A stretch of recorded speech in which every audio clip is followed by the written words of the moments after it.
tuarna po katan hlok na ti hla hi kadu em mai pakhat cho keima hianin mi ten an riat lo kara torna hi kalau tok be thina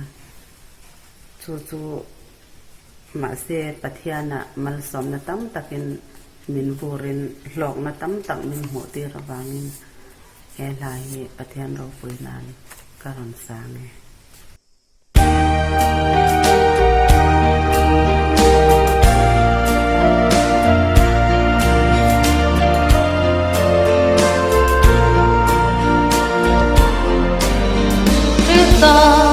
kalung puile kahit humhimna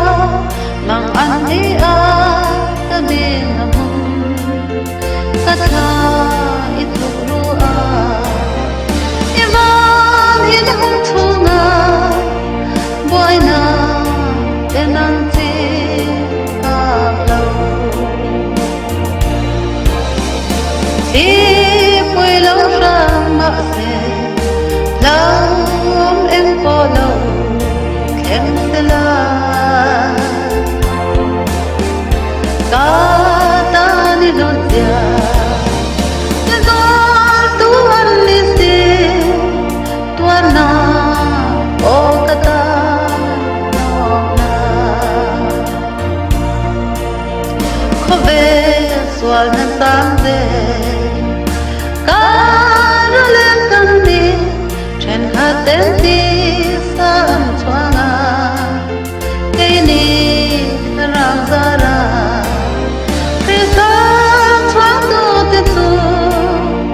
Avan na in min toma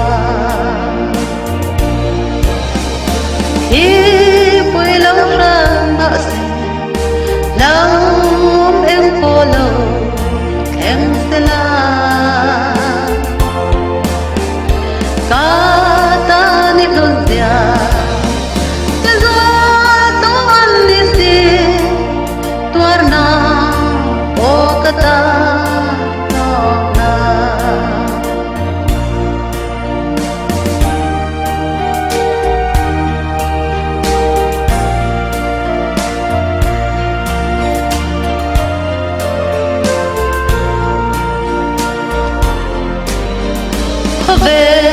Itwasana